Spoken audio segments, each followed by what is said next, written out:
அண்ணன் சீமான் பேசுகிற அரசியல் என்பது பன்றிக்கும் நாய்க்கும் நரிக்கும் மட்டும் இல்ல, அணிலுக்கும் சேர்த்துதான். அணிலுக்கும் சேர்த்தா பேசுற.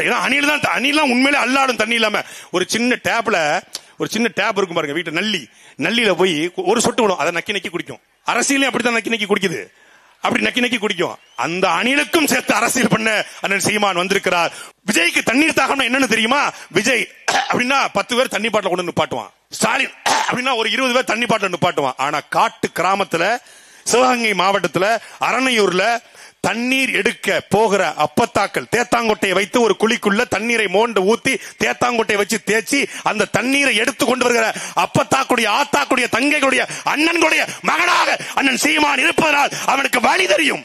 தண்ணிக்கு ஓட்டு இல்லடா, மரத்துக்கு ஓட்டு இல்ல, கடலுக்கு ஓட்டு இல்ல, தண்ணிக்கு ஓட்டுல, அதை குடிக்கிறிய நாய் உனக்கு ஓட்டு இருக்குல்லன்னு கேட்ட ஒரே ஒரு தலைவர் எங்களுடைய அண்ணன் சீமான் தான். மரத்துக்கு ஓட்டு இல்ல, அந்த மர கட்டுல படுத்து உறங்கிற மரமண்ட உனக்கு ஓட்டு இருக்குல்ல, அது உனக்கு சேத்தாண்ட நான் மாநாடு போடுறேன்னு சொல்லி கேட்டார். மகளிர் உரிமை தொகை நம்ம அக்கா தங்கச்சி 1000 ரூபாய்க்கு பிச்சை எடுக்க விட்டான். தமிழ் மகன் திட்டம், புரட்சி பெண் திட்டம், நம்ம பிள்ளைகளை 1000 ரூபாய்க்கு பிச்சை எடுக்க விட்டான். இலவசம் சொல்லி ரேஷன் கடையில நம்மள பிச்சை எடுக்க விட்டான். நம்மளை விட்டா பரவாயில்ல. என்பதற்குரிய மக்களே, உலகத்திலேயே மிகப்பெரிய உருவம் யானை. ஒரு நாளைக்கு 100 லிட்டர் தண்ணீர் குடிக்க வேண்டிய யானைய ரோட்ல பிச்செடுக்க விட்டான்டா. இந்த பிராடு திராவிட மொல்ல மாதிரி முடிச்சவைக்கு நாய்கள் பிச்செடுக்க விட்டான். யானை பிச்செடுக்குது. நீங்க போங்க மசனகுடிக்கு போனீங்கன்னா யானை வந்து வண்டியை துளாவி வண்டிக்குள்ள வாட்டர் பாட்டில் இருந்தா எடுத்து குடிக்குது. மாநில கொள்கை பரப்பு செயலாளர் சாட்டை துரைமுருகன் அவர்கள்.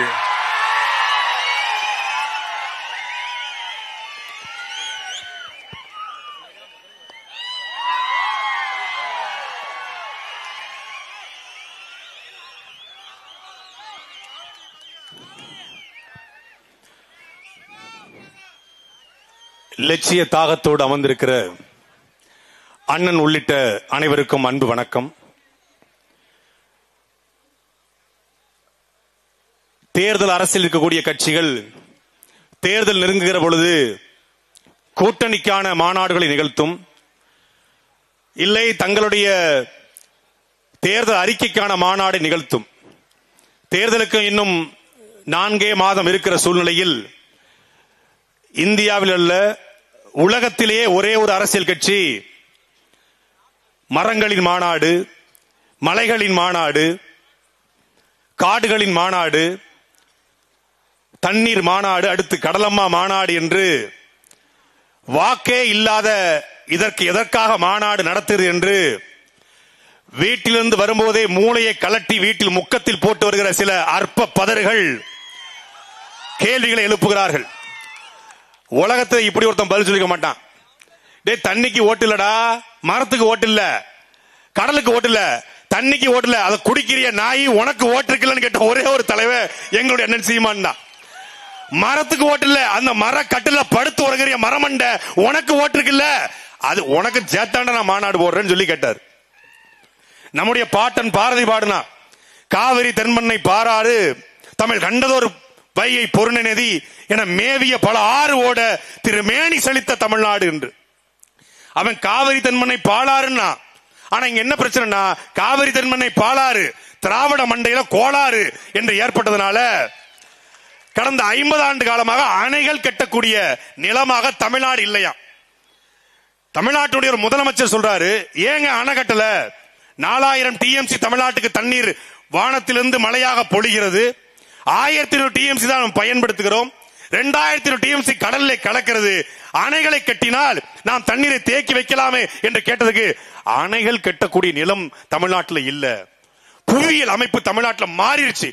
காமராஜர் ஆட்சி காலத்தில் அணைகள் கட்ட தமிழ்நாட்டில் இடம் இருந்துச்சு, ஆனா இந்த கருணாநிதிகள் காலத்துல அணைகள் கட்ட தமிழ்நாட்டில் இடம் இல்ல. உலகத்துல எவ்வளவோ தொழில்நுட்பம் விஞ்ஞான வளர்ச்சி வந்துருச்சு. இன்னைக்கு செவ்வாய் கிரகத்தில் போய் காற்று இருக்கா, தண்ணீர் இருக்கா அப்படின்னு கண்டுபிடிக்கிறாங்க. நிலாவுல போய் காத்து இருக்கா, தண்ணி இருக்கா அப்படின்னு கண்டுபிடிக்கிறான். நிலாவுல தண்ணி இல்லைன்னு தெரிஞ்சிருச்சு, நிலாவுல காத்து இல்லைன்னு தெரிஞ்சிருச்சு, செவ்வாய் கிரகத்துல தண்ணி இல்லைன்னு தெரிஞ்சிருச்சு, காத்து இல்லைன்னு தெரிஞ்சிருச்சு. ஆனாலும் தண்ணி இருக்கான்னு பல ஆயிரம் கோடிகளை கொட்டி அங்க கண்டுபிடிக்கிறான். இங்க தண்ணி இருக்கு, தடுத்து ஒரு அணை கட்டுனா அதெல்லாம் கட்ட முடியாது. இங்க இருந்து நேரம் மேல போயிருவாரு, அவர் கீழே பார்க்க மாட்டாப்ல, மேல போய் மேல இருந்து கீழே பாக்குறது, மேல இருந்து கீழே போய் என்னத்தை பாக்குறான்னு பார்த்தா மீத்தேனு, ஹைட்ரோ கார்பனு, ஈத்தேனு, அதைத்தான் போய் பார்க்க போறான். அங்கிருந்து பார்த்து இங்க தோன்றதுக்கு மேல போய் ஆராய்ச்சி. கீழே தண்ணீர் கடலுக்குள்ளே வீணாய் கடலை கலக்கிறது. அதை தடுக்க ஒரு அணை கட்டுவதற்கு எவனுக்கும் வக்கில்ல.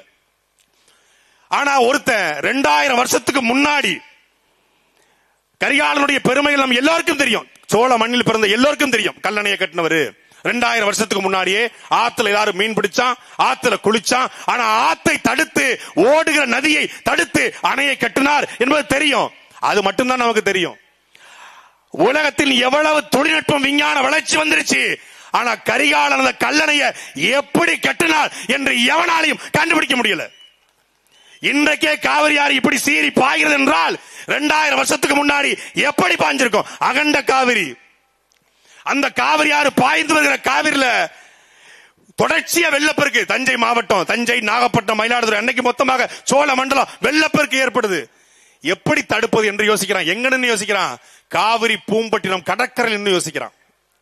கடற்கரை நிக்கிற பொழுது கடல் அலை அடிச்சு அடிச்சு அவன் கால் கொஞ்சம் கொஞ்சமாக உள்ள போகுது, மண்ணு மூடிக்கிட்டே இருக்கு.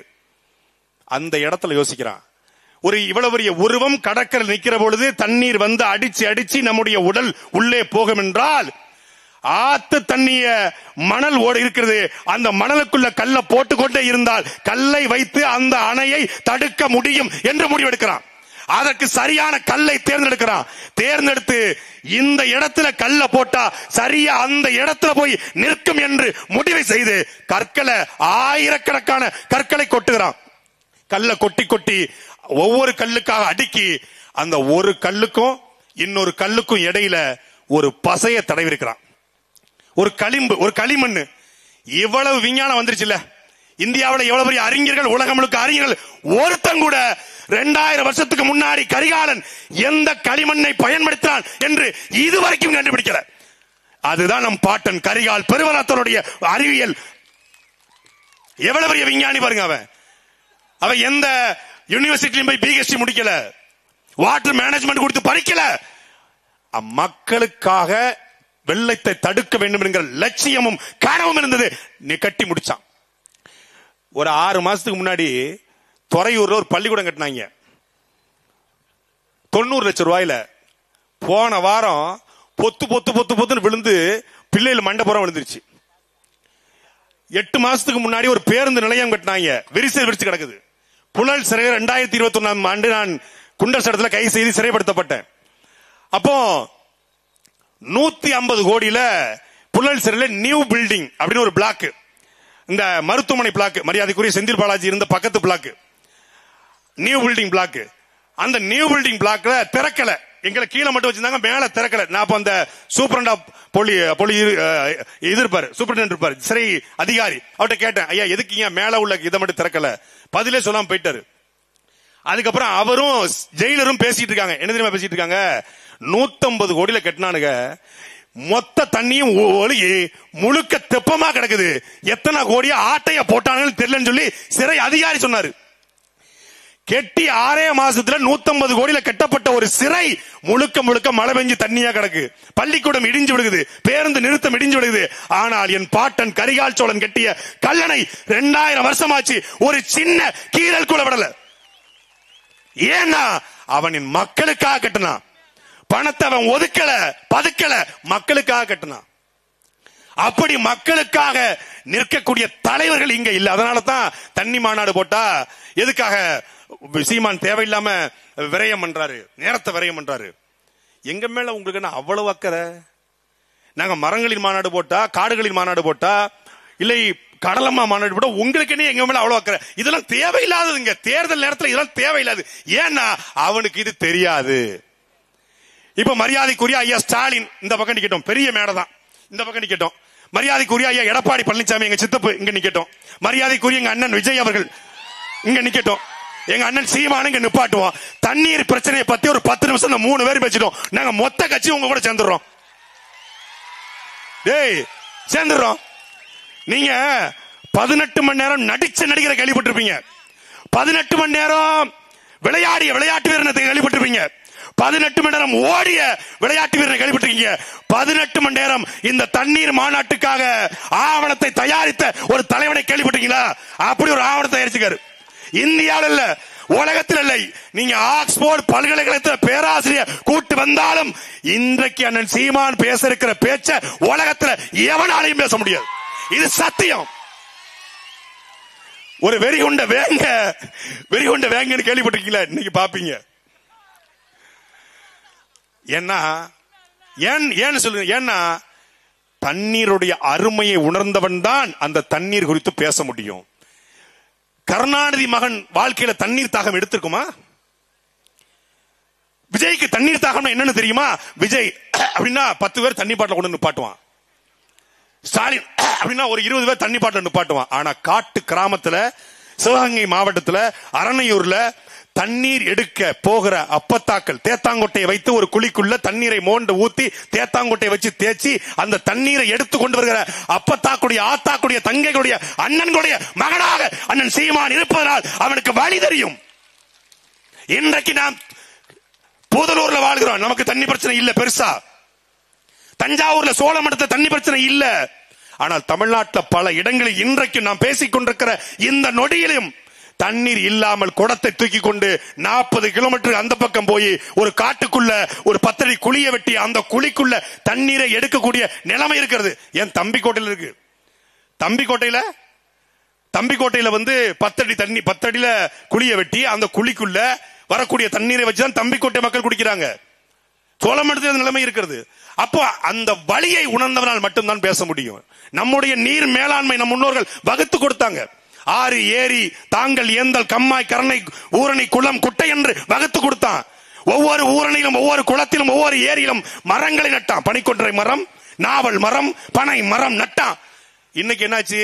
எங்க ஐயா ஜப்பானுடைய துணை முதலமைச்சர் வந்தார்ல, கெண்டக்கி கர்னல், அவர் ஜப்பானுக்கு போயிட்டு வந்து ஜப்பான்ல சிகப்பா ஒரு பூ இருக்கு, இது நல்லா இருக்க அப்படின்னு ஒட்டுமொத்த சென்னை முழுக்க ஒரு மரத்தை நட்டார். அந்த மரத்துக்கு பேரு அவருக்கும் தெரியாது, எங்களுக்கும் தெரியாது, எவனுக்கும் தெரியாது. ஒரே புயல் மொத்த மரமும் விழுந்துருச்சு. இதே இந்த தஞ்சை மண்டலத்தில் கஜா புயல் வந்தது. கஜா புயலை பலா மரம் விழுந்தது, தென்னை மரம் விழுந்தது, வாழை விழுந்துரும், நாவல் மரம் விழுந்தது, புளிய மரம் விழுந்தது, புங்க மரம் விழுந்தது. ஆனால் கஜா புயலே விழாத ஒரே மரம் நம்முடைய பனை மரம் மட்டும்தான்.